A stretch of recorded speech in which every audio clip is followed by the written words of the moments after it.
လွန်ခဲ့တဲ့ဆယ်စုနှစ်တစ်ခုကထိုင်းမြန်မာနိုင်ငံနယ်စပ်လေးမှာထန်းတပင်ဆိုတဲ့ရွာလေးတစ်ရွာဒီစီလိုနေခဲ့ပါတယ်။အဲဒီရွာလေးဟာအာယာစီပင်ဝပြောလာပြီးပြီးရိုးပလာအရကျဲ့ပဲဝက်နွားအဆရှိတဲ့တရိษံလေးတွေကိုမွေးမြူပြီးအသက်မွေးဝမ်းကြောင်းပြူကြတာပေါ့။နောက်ပြီးအဲဒီရွာလေးဟာဗုဒ္ဓဘာသာကိုကြီးညိုကိုးကွယ်သည့်အလျောက်လာပြေလောက်ွယ်နေ့တွေမှာဘုန်းကြီးကျောင်းကိုတဲ့ပြီးရပါဝနာတွေကိုပွားများအားထုတ်ရင်အလူအတန်ကုသိုလ်ရေးကိုလည်းအစင်မပြသွားရောက်လုပ်ကိုင်လေးစီကြပါတယ်။အဲ့ဒီလိုကုသိုလ်တရားတွေကိုလုပ်ဖို့ဘုန်းကြီးကျောင်းကိုသွားတဲ့လမ်းမှာတော့ဦးကျင်မောင်ရဲ့အိမ်ကိုဖြတ်သွားကြရတာပေါ့။ဦးကျင်မောင်ဆိုတာကတော့တရားလုံးကအားကိုးရတဲ့အသက်အရွယ်ကြီးရင်နေပြီဖြစ်တဲ့နှုတ်ခံမွေးကကနဲ့စပင်းပြပြအဖိုးကြီးတယောက်ပဲဖြစ်ပါတယ်။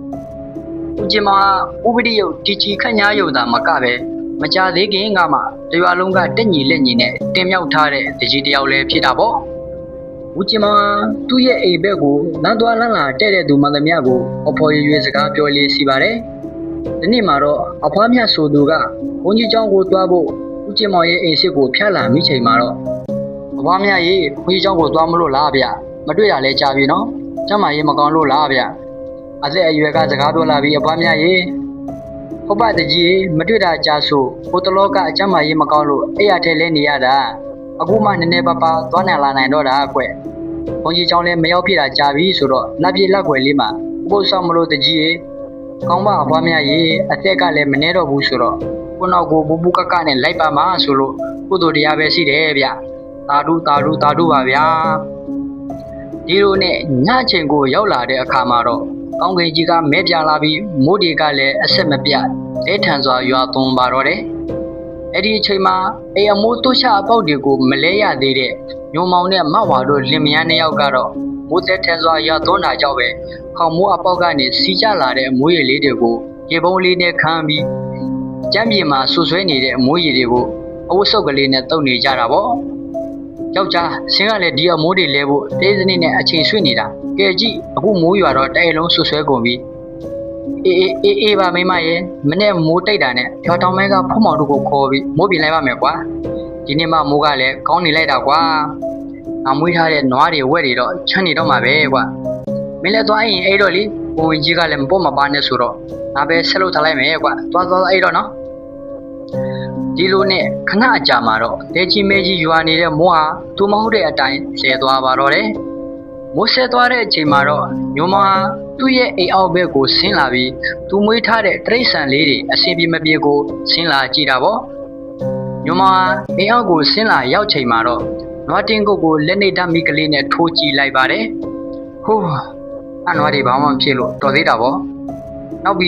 းကြက်ချံဘက်ကိုလမ်းကြည့်လိုက်တဲ့အချိန်မှာတော့လက်ထဲမှာဆွဲမြဲကင်ထားတဲ့ဓာတ်မီးတောင်ရုတ်တရက်လွတ်ကျသွားပါတယ်။ဘာကြောင့်လဲဆိုတော့ကြက်ချံထဲမှာရှိတဲ့ကြက်တွေအကုန်လုံးတည်နေလို့ပါပဲဗျ။နောက်ပြီးတည်နေတဲ့ကြက်တွေရဲ့ဝမ်ဖိုက်တွေကပေါက်ပြီးအတွင်းကလီစာတွေဥတွေမရှိတော့လို့ပါပဲ။အဲ့ဒီအချိန်မှာပဲအင်းဘေးမှာရှိတဲ့ငပြောတော့ဟာဒုက္ခသွားပြီးတိရစ္ဆာန်ကောင်ရဲ့အော်သံကိုလည်းကြားလိုက်ရပါတယ်။ညမဟာတည်တည်ချာကြည့်လိုက်တဲ့အခါမှာတော့ဝက်ဝင်တကောင်ဖြတ်ပြေးသွားတာကိုရိတ်ခနဲ့မြင်လိုက်ရပါတယ်။ဘာလဲဟာဝက်ဝင်ကြီးပါလားကွ။ငါကြက်တွေကိုစားတာဒီကောင်ပဲဖြစ်မယ်။ဒီလိုနဲ့တညတာကုံဆုံးပြီးနည်းနည်းအချိန်ကိုရောက်လာတဲ့အခါမှာတော့တကြီးအပါအဝင်ရွာသူရွာသားတချို့ကညုံမောင်တို့အိမ်ကိုရောက်လာကြပါတယ်။ဒီအချိန်မှာတကြီးကညုံမောင်မင်းညကတုတ်ခဲ့တဲ့အဖြစ်အပျက်တွေအကုန်ပြောပြကွာဒါမှငါတို့လည်းဘလို့ဖြစ်တယ်ဆိုတာကိုဝိုင်းဝန်းပြီးအဖြေရှာလို့ရမှာက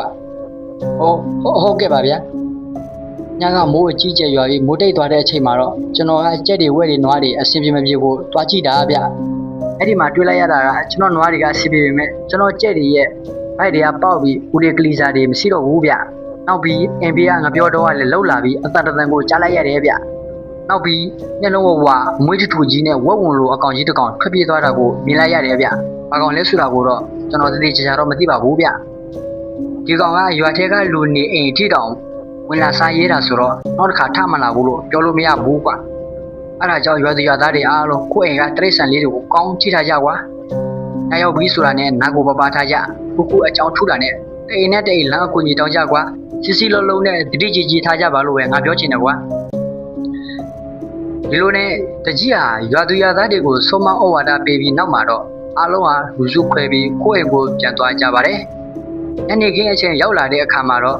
အဘွားများဟာညိုမောင်တို့အိမ်ကိုတည်မေဖို့ရောက်လာခဲ့တာပေါ့။ဘွားများဟာညိုမောင်ရဲ့အိမ်ကိုရောက်တော့အိစီကိုပြစ်ကလေးမှာထိုင်နေတဲ့ညိုမောင်ရဲ့ဇနီးမဝါကိုမြင်လိုက်ရပါတယ်။ကောင်မလေးညီတို့အိမ်ကကြက်ကလေးတွေအများကြီးတည်သွားလို့ဆိုတော်တော်များလားကွ။ဘာထဲမှာတူနဲ့ပြောနေကြတာငါလည်းအခုမှကြားလို့တင်းလာမိတာကွ။အဘွားများရဲ့စကားကိုအိမ်အောင်လေကားနားမှာထိုင်နေတဲ့ညိုမောင်ကကြားသွားပါတော့တယ်။အဘွားများပါလားဗျ။ဟုတ်တယ်ဗျ။ကော်လိုနီဘာကိုတည်သွားတာဗျ။အေးလူလေးတိကျလည်းကြည့်ဆိုင်အောင်နောက်ပြီးနိမိမကလည်းဘွေကနေဖွားကနေဆိုတော့ကိုကြီးဆိုင်အောင်လူလေးဒီလိုနဲ့မိုးချိုးစားအချိန်မှာတော့တရွာလုံးကတိတ်ဆိတ်နေပြီးညတန်းကောင်ရံချင်းကိုရောက်လာတဲ့အခါမှာတော့လိမ့်ဆိုင်တဲ့ရဲ့ပြင်းပြပြအမိသားနဲ့အတူညုံမောင်အိမ်ကလို့တခြားအိမ်မှာလည်းနွားတကောင်တည်သွားပါတော့တယ်တည်သွားတဲ့နွားကလည်းဝမ်းဘက်ကိုဖောက်ထားတာခံရပြီးအတွင်းထက်ကဦးရေကလေးစားတွေမရှိဖြစ်နေခဲ့တာပေါ့အဲ့ဒီနောက်မှာတော့တကြီးနဲ့ရွာသားအချို့ကလည်းညတွင်ချင်းနွားတည်သွားတဲ့အိမ်ကိုရောက်လာခဲ့ကြပါတယ်ဒီတစ်ခါမှာတော့တရွာလုံးကယုံကြည်ရတဲ့အထက်လန်းဆရာကြီးဆရာဒီဝါကလည်းရောက်စီလိုနေခဲ့တာပေါ့တကြီးဒါဟာရိုးရိုးသားကောင်တော့မဟုတ်တော့ဘူးဗျဒီလောက်ကြီးတဲ့နွားကိုတော့သတ်စားနိုင်တာဆိုရင်တော့သူစီတရေတကောင်ပဲဖြစ်ရမယ်ဒါမှမဟုတ်ရင်တော့တရိษံလိုအသွင်ပြောင်းနိုင်တဲ့အစင်းမြင့်အောက်လန်းဆရာတူပဲဖြစ်ရမယ်ဗျရိုးတရိษံတော့မဖြစ်နိုင်ဘူးဗျဆရာကလည်းဗျအောက်လန်းတို့တရေစီလို့ဆိုတာဒီမှာတစ်ခါမှကြားဘူးတာမဟုတ်ဘူးဗျတကယ်ရှိတာရောဟုတ်လို့လားအရင်ကမကြားဘူးပေမဲ့အခုဖြစ်ပြနေတာနဲ့ကျွန်တော်အတွေ့အကြုံအရပြောရမယ်ဆိုရင်တော့ဖြစ်ဖို့များတယ်ဗျဆရာဒီဝါကလည်းစိတ်ဆိုးမှန်ဆိုးနဲ့အာရပါရပြောပြနေခဲ့ပါတယ်ဒီအကြောင်းကိုလာရောက်နားထောင်တဲ့ထဲမှာတော့ညုံမောင်တို့လင်မယားကလည်းပါလိုနေခဲ့တာပေါ့ဆရာဒီဝါရဲ့စကားကိုနားထောင်ပြီးညုံမောင်ရဲ့ဇနီးမဝါကဆရာပြောသလိုတစီတရေတာဖြစ်မယ်ဆိုရင်တော့တစီတရေတွေကမွေးကစားကလေးတွေအချင်းကိုစားတတ်ကြတယ်လို့ကြားဘူးတယ်ဆင်အဲ့လိုဆိုရင်ကျမတို့မွေးလာမဲ့ကလေးကိုလည်းစိတ်ပူနေရတယ်စီ။မောက်ဝါရဲ့စကားကိုကြတော့တကြီးကလည်းအမမပူပါနဲ့။ဒီကလေးမွေးရင်ဗဒကကာလာသားတွေကိုလာဆောက်ခိုင်းမယ်။စိတ်မပူပါနဲ့။တကြီးရဲ့စကားကိုကြတော့ညုံမောင်ကလည်းတကြီးကိုကျေးဇူးတင်ကြောင်းပြောကြားလိုက်ပါတယ်။ခဏကြာမှတော့ရသူရသားတွေကလည်းလူစုခွဲပြီးကိုယ့်အိမ်ကိုပြန်သွားကြပါတယ်။ဒီလိုနဲ့တရက်နှစ်ရက်ကြာတဲ့အထိရွာမှာဘာမှစစ်မဖြစ်ပဲငြိမ်နေခဲ့ပါတယ်။လေးရက်မြောက်နေ့ရဲ့ညအချိန်ကိုရောက်လာတဲ့အခါမှာတော့မဝါဟာပိုက်နာလာခဲ့ပါတယ်။ညုံမောင်လည်းဘာမှလှုပ်မတပဲခြံဝင်းထဲမှာလာရောက်စောင့်နေနေတဲ့တကြီးစီကိုပြေးသွားခဲ့တာပေါ့။ဒီအချိန်မှာတကြီးက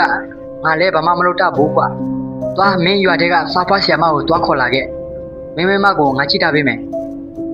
ညုံမောင်လည်းစိတ်လှုပ်ရှားစွာနဲ့ပဲသူနာပြုတ်အိမ်ကိုပြေးသွားခဲ့ပါတယ်။အိမ်ပေါ်မှာဗိုက်တအားနာလို့မဝါဟာဟိုဘက်လက်ဒီဘက်လက်ဖြစ်နေခဲ့တာပေါ့။အဲ့ဒီအချိန်မှာပဲအဖြူရောင်အလင်းတန်းနဲ့အတူဝက်ဝင်ကြီးတစ်ကောင်ပေါ်လာခဲ့ပါတယ်။ဝက်ဝင်ကြီးကမဝါကိုကြည့်ပြီးအစာစားရတော့မဲ့အတွေးနဲ့အစက်ကိုအကျယ်ကြီးဟာလိုက်တာပေါ့။အဲ့ဒီနောက်မှာတော့ဝက်ဝင်ကြီးဟာမဝါစီကိုခုံပေါက်ပြေးဝင်သွားပြီးမဝါရဲ့ဘက်ကိုသူ့ရဲ့အေယာမာလက်သေးကြီးတွေနဲ့ကုတ်ဖဲ့ပါတော့တယ်။အဲဒီနောက်မှာတော့ဝက်ဝင်ကြီးဟာမဝါရဲ့မမွေးရသေးတဲ့ကလေးနဲ့အတူတွင်းကလေးစားအလုံးကိုစားသွားလိုက်ပါတယ်။ခဏအကြာမှာတော့ညိုမာမဝါစီကိုအပြေးပြန်လာခဲ့တာပေါ့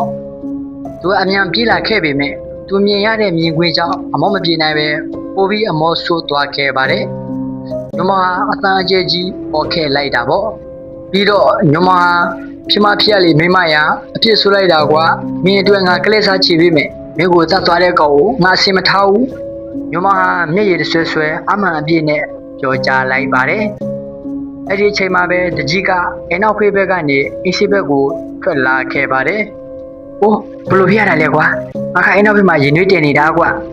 ဘုံဝင်နေကြီးတကောင်ကအဘွားခုံဆင်းသွားတာကိုတော့ငါချက်တင်မောင်းကနေလက်တွေ့လိုက်တယ်ကွာငါလိုက်ကြည့်ပါသေးတယ်ကွာသူကတအားမြင်တာကွာငါလိုက်မမီခဲ့ဘူး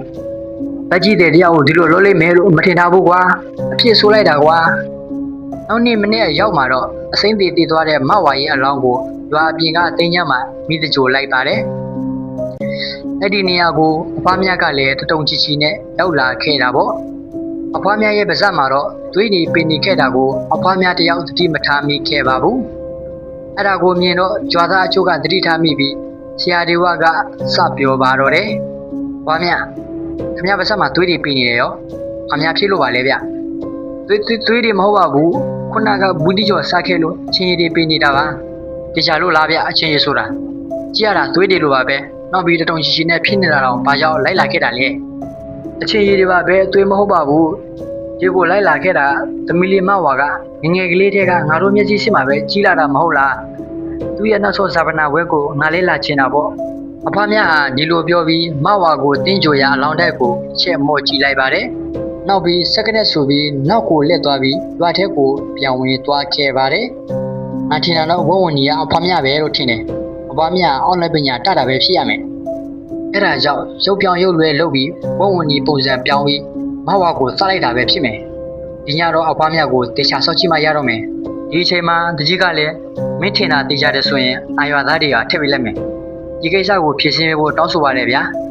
ဒီလိုနဲ့ညအချိန်ရောက်လာတဲ့အခါမှာတော့ဆရာဒေဝညိုးမောင်နဲ့ရွာသား2ယောက်ဟာလေတိုက်လို့ဝင့်ရမ်းနေတဲ့အဖွားမြတ်ရဲ့အိမ်ဘေးကခြုံမှုကြီးတွေနောက်မှာပုံပြီးအဖွားမြတ်ကိုတေချာဆောက်ကြည့်နေခဲ့ပါတယ်တေချာကြည့်လိုက်ရမကြခင်အဖြူမဲတက်တက်ကိုတွေ့ကြတော့မှာကွာဒီကောင်မကြခင်ထွက်လာတော့မှာကွာဆရာဒေဝဟာဒီလိုပြောပြီးခဏကြာမှာတော့အစံနဲ့ကြီးနဲ့အတူအဖွားမြတ်ရဲ့အိမ်ပေါ်ကနေဝုံဝင်နေကြီးတကောင်ခုန်ဆင်းလာခဲ့ပါတယ်နောက်ပြီးအရှိဘက်ကိုဝုံဝင်ကြီးဆောက်လာချိန်မှာတော့ဆရာဒေဝကလည်းခက်တတီနဲ့ဘုနေရာကနေအရှိကိုထွက်လာခဲ့တာပေါ့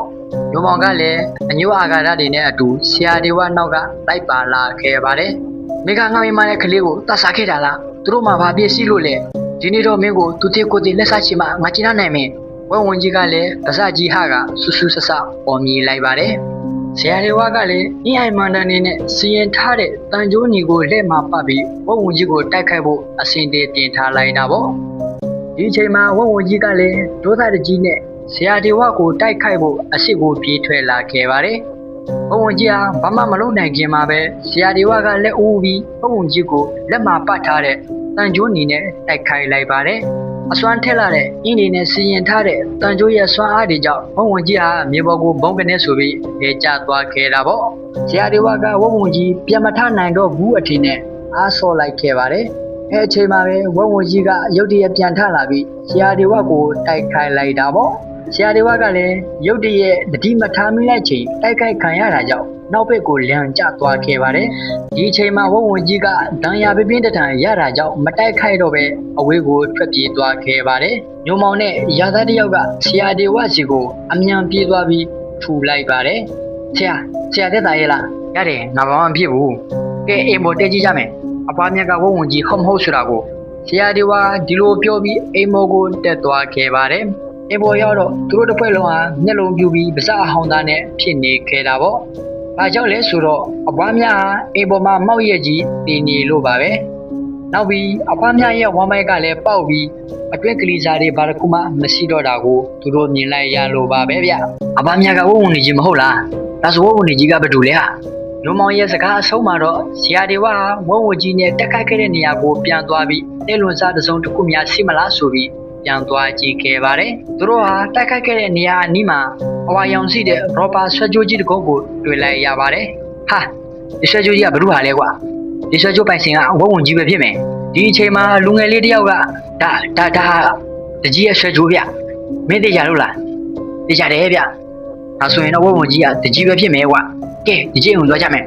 ဆရာဒေဝရဲ့စကားဆုံးတာနဲ့ပဲသူတို့ဟာတကြီးအိမ်ကိုလိုက်သွားခဲ့ပါတယ်တကြီးရဲ့အိမ်ရှိကိုရောက်တဲ့အခါမှာတော့တကြီးအိမ်ဘောကဆင်းလာပါအောင်ကွာမင်းရဲ့ဆွဲကြိုးကိုငါတို့မြင်ပြီးပြီအိမ်ဘောကဆင်းလာခဲ့ဆရာဒေဝရဲ့စကားကြောင့်တကြီးဟာအိမ်အောက်ကိုဆင်းလာပြီးမင်းတို့သိပြီဆိုတော့ငါမငြင်းတော့ပါဘူးဟုတ်တယ်ဘုံဝင်နဲ့ကြီးကငါပဲကွာမင်းတယောက်ပဲဒီလိုမော်တာတွေကိုတတ်တယ်လို့ထင်နေတာလားကွာဒီပညာတွေကိုငါတတ်ဖို့ခက်ခဲနဲ့သင်ယူခဲ့ရတာကွာကဲမင်းပါလဲငါပါလဲဆိုတာကိုကြည့်လိုက်ကြရတာပေါ့ဒီလိုနဲ့တကြီးနဲ့ဆရာဒေဝတို့နှစ်ယောက်သားဟာကောင်းကင်ကိုမော့ကြည့်လိုက်ပြီးကာရာမန္တန်တွေကိုတွတ်ဆိုလိုက်ကြပါတယ်ကာရာဆုံးတာနဲ့ပဲတကြီးရဲ့အမဲအောင်ဆက်ဝိုင်းလုံးနဲ့ဆရာဒေဝရဲ့အဖြူအောင်ဆက်ဝိုင်းလုံးထွက်ပေါ်လာခဲ့ပါတယ်အဲ့ဒီဆက်ဝိုင်းလုံးနှစ်ခုထိတ်တိုက်တွေ့တဲ့အခါမှာတော့ဆရာဒေဝကဆုံးသွားပြီးဆရာဒေဝနဲ့အတူရသွားတဲ့အားလုံးကလည်း အနောက်ကိုဖင်ထန်ရဲ့အေးကျသွားခဲ့ပါတယ်ဒီအချိန်မှာပဲဆရာဒေဝကအမြန်ပြန်ထလာပြီးမိုးချိုးဆက်ကွင်းပုံစံအဖြူရောင်အလင်းတန်းတစ်ခုကိုထုတ်လိုလိုက်ပါတယ်တကြီးရဲ့အမဲအောင်စက်ဝိုင်းလုံးကြီးကဆရာဒေဝရဲ့အဖြူရောင်အလင်းတန်းကိုမစင်နိုင်ခဲ့ပါဘူးတကြီးဟာစင်မနိုင်တဲ့အဆုံးမှာတော့ဝက်ဝနေကြီးပုံစံကိုပြောင်းသွားခဲ့ပါတယ်ဝက်ဝကြီးဟာဒေါသအလွန်ထွက်သွားပြီးဆရာဒေဝကိုတိုက်ခတ်ဖို့ခုန်ပေါက်ပြီးပြေးလာခဲ့တာပေါ့ဝက်ဝကြီးဟာဆရာဒေဝကိုအာယုံရောက်နေချိန်မှာပဲညိုမောင်ဟာဘေးကဝင်လာပြီးဝက်ဝနီကြီးရဲ့ချက်ကောင်းတဲ့နေရာကိုဆရာဒေဝရဲ့အစီအမံနဲ့လှုပ်ထားတဲ့ဓာတ်နဲ့အမြန်ပြေးထိုးလိုက်ပါတယ်ဝက်ဝကြီးဟာချက်ကောင်းကိုထိသွားတာကြောင့်ပဲချက်ချင်းစသလိုသေးသွားပြီးရွာသူကြီးပုံစံကိုပြန်ပြောင်းသွားခဲ့ပါတယ်ခဏကြာမှတော့တကြီးရဲ့ခနာကိုဟာအခုဆိုကြီးမားလွန်းတဲ့အတွက်ကြောင့်အလွန်ပူပြင်းတဲ့ငရဲမီတောက်ကသူ့အလိုလိုထတောက်လာခဲ့ပါတယ်နောက်ဆုံးမှာတော့တကြီးဟာပြာပုံအဖြစ်ပြောင်းသွားပါတော့တယ်ဗျဒီချာတာတစ်ခုကတော့တကြီးဟာအခုဆိုကြီးမားတာကြောင့်ငရဲကိုတွားရမှာတော့အသေးအချပဲဖြစ်ပါတယ်